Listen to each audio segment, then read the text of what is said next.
दिल्ली नगर व्यापारों का केंद्र था, इसलिए वहां बहुत से व्यापारी रहते थे।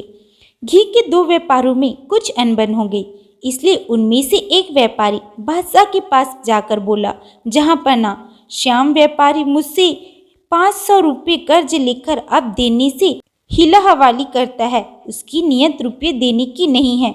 बादशाह अकबर ने न्याय के लिए उसकी अर्जी दावा बीरबल के पास भेज दिया। बीरबल ने उसे पढ़कर दूसरे व्यापारी को याद किया। जब वह आ गया तो पहले व्यापारी का किस्सा बीरबल को सुनाया।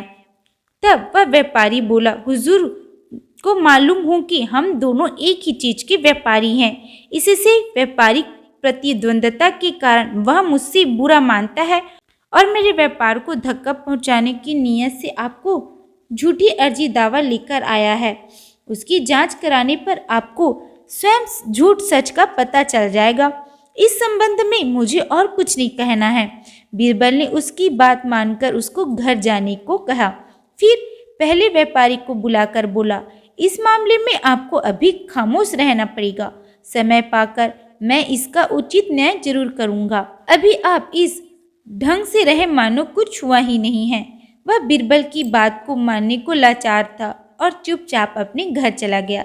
व्यापारियों के झगड़े का न्याय करना बीरबल को याद था। सोचते सोचते एक दिन उसे एक युक्ति सूझी।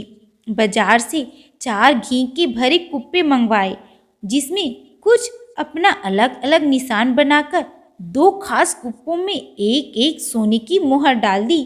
फिर दोनों व्यापारियों को बुलाया। देखो, यह घी के 4 कुप्पे मैंने पास रखे हुए हैं। अब इनके नष्ट होने का मुझे भय है। तुम दोनों इनमें से एक एक कुप्पा अपने साथ ले जाओ। बाकी 2 कुप्पे मैं दूसरे व्यापारी के हाथ में बेच दूंगा। कुप्पे को बाजार में उचित दाम पर बेचकर जो मिले उसमें से अपना नफा निकाल शेष मूल्य मेरे हवाले करना। श्याम ने कुछ इतराज न किया, परंतु घनश्याम बोला, दीवान जी, इतने थोड़े घी के लिए 4 व्यापारियों का क्या काम है? आप एक ही को 4 कुप्पे दे दीजिए, वह बेचकर सबका मूल्य आपको एक साथ ही दे देंगे। बीरबल ने जवाब दिया, नहीं, ऐसा नहीं हो सकता। हमारे लिए सभी व्यापारी समान हैं और हमें सबका ध्यान है। तुम एक एक कुप्पे अपने साथ ले जाओ, बाकी मैं दूसरे के हवाले करूंगा। बीरबल उन दोनों को दोनों गुप्त निशान वाले कुप्पे देकर विदा किया। घी कुछ बिगड़ा हुआ था। व्यापारियों ने सोचा कि बिना इसे तपाए इसकी गंदगी दूर नहीं होगी, इसलिए पहले व्यापारी ने कुप्पे को तपाना शुरू किया। जब घी पिघल गया तो उसे एक बड़ी कराह में छोड़कर खराया। जब उसकी मर्जी के अनुसार उसमें से सुगंध आने लगी और घी तैयार हो गया तो फिर उस घी को उसी कुप्पे में भरना आरंभ किया।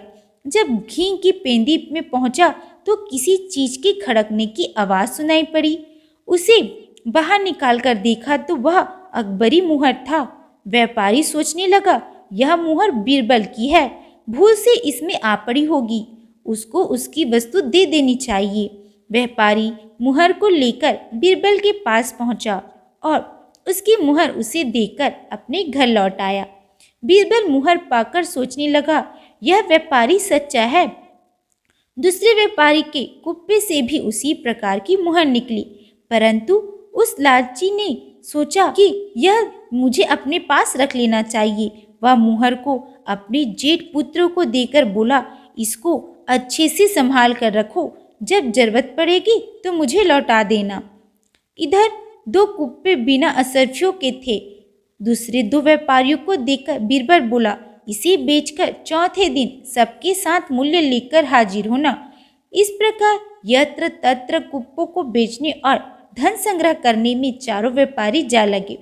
जब रुपया जमा करने की निश्चित तिथि आई तो वे सब बिक्री के रुपये लेकर बीरबल के पास आए। बीरबल ने 3 व्यापारियों का द्रव्य सहेज लिया। जब चौथे व्यापारी घनश्याम की बारी आई तो उसका द्रव्य सहेजते हुए बोला, तुम्हारे कुप्पे में अन्य व्यापारियों से अधिक घी था, यानी 3 में तो 1 मन था, परंतु तुम्हारे कुप्पे में 1.25 मन था। बीरबल की यह बात सुनकर घनश्याम घबरा गया और बोला, हुजूर क्या कह रहे हैं? मेरे कुप्पे में 1 ही मन था। गरमाते और तौलते समय उस जगह मेरे घर के और लोग भी मौजूद थे। आपको विश्वास न हो तो उनको बुलाकर जांच कर ले। घी की वजन सबके सामने की गई थी। बीरबल अपने एक सेवक के कान में कुछ समझाकर बोला, तुम उसके लड़के से जाकर कहो कि तुम्हारे बाप कुप्पे से निकले असरफी को तुरंत मांग रहे हैं। तुम उसे लेकर अभी मेरे साथ चलो।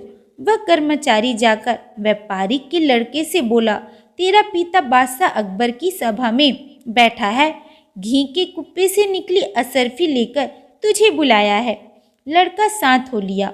अब अपने पुत्र को एकाएक दरबार में आया देख व्यापारी चिंतित हो गया और विवश था। बीरबल के सामने उसे कुछ कह भी नहीं सकता था। बीरबल ने लड़के से पूछा, क्या तुम मुहर लेकर आए हो? लड़के ने कहा, जी हाँ। कहते हुए लड़के ने पिता के सामने ही मुहर को बीरबल के हवाले किया। बीरबल ने कहा, वाह क्या खूब, एक ही मुहर है और तुम्हारा पिता बतलाता था कि उस घी के कुप्पे से तो इसी तरह के 4 मुहरें निकली हैं। लड़का बाप की तरफ देखते हुए बोला, पिताजी 4 मुहरें कब निकली थी? आपने तो मुझसे यही एक मुहर ही दी थी ना। पिता इशारे से पुत्र को दबाते हुए बोला, भला यह तो क्या कहता है, कुप्पे से कब मुहर निकली थी? लड़का बेचारा भला अपने बाप की मनसा क्या जानता था। उसने विनम्रता पूर्वक उत्तर दिया, क्यों पिताजी, जब घी का कुप्पा तपाया जा रहा था तो उसमें से एक ही असरफी निकाली थी ना। बाप बोला, लोग अपने से ही हारते हैं। फिर बाप ने गुस्सा मन में मारते हुए कहा, तू इतना बड़ा हुआ परंतु अभी तक तुझ में किसी बात की समझ नहीं है। भला तू मेरे व्यापार को कैसे कायम रखेगा? इसी तरह बाप बेटों में कुछ देर तक अनबन होती रही। तब बीरबल बोला, आप लोग अपनी बात बंद करें, अब साफ साफ बयान करो कि तुम श्याम का रुपया उसे दोगे कि नहीं। बीरबल की बात सुनकर घनश्याम कुछ उत्तर न दिया। तब भीतर से चिढ़कर बीरबल बोला, तू अब पट्टी पढ़ाकर मुझे धोखा नहीं दे सकता। जब एक मुहर के लिए ईमान छोड़ रहा है तो भला 500 की गठरी कब न दबाना चाहेगा। बीरबल तो इतना कह गया परंतु व्यापारी को जू तक न रहेंगे। इसकी धृष्टता देखकर बीरबल एकदम क्रोधित होकर एक सिपाही को आदेश दिया कि इसको तुरंत 100 कोड़े लगाए जाएं। सिपाही कोड़ा लेकर मारने को उघत हुआ। इसी बीच व्यापारी का लड़का बोल उठा, वाह पिताजी, अभी उस दिन तो आप स्वयं कह रहे थे कि इस महाजन का मुझे 500 ऋण चुकाना है, परंतु चिंता की कोई बात नहीं है। इस समय रुपये मेरे पास मौजूद है, किसी दिन चुका दूंगा। तब आप उन रुपयों को इसे क्यों नहीं दे देते? लड़के की सभ्यता देखकर बाप ने हार मान ली और पिताजी और बीरबल के सामने उन रुपयों को चुका देना स्वीकार किया। किसी ने सत्य ही कहा है, मार के आगे भूत भागता है। न 100 कोड़े की नौबत आती न रुपया बरामद होता। बीरबल ने वह रुपया श्याम को दे दिया और घनश्याम को सजा देकर रुपया मारने के अपराध में जेल भेज दिया। श्याम अपना धन पाकर बड़ा हर्षित हुआ और बीरबल के न्याय की भूरी भूरी प्रशंसा करने लगा। फिर बीरबल अन्य व्यापारियों को समझाते हुए कहा, यहाँ पर आप लोग अधिकतर व्यापारी ही उपस्थित है। सबको उचित है कि ईमानदारी से सौदा करे। बेईमानी करने से पहले तो भला मालूम होता है परंतु उसका परिणाम सदैव बुरा होता है। यह लड़का अभी तक ईमानदार है। यदि इसको बुरों की सुहबत न होगी और बाप का असर न आएगा तो आगे चलकर इसका व्यापार तरक्की पर रहेगा। फिर लड़के को समझाकर उसे सदैव सच बोलने की शिक्षा देकर विदा किया। बाकी व्यापारी भी बीरबल की आज्ञा पाकर अपने घर लौट गए। तो आज की कहानी में बस इतने। अगर आप लोगों को मेरा ये वीडियो पसंद आए तो लाइक सब्सक्राइब जरूर करिए। मिलते हैं अगले वीडियो में। Bye bye.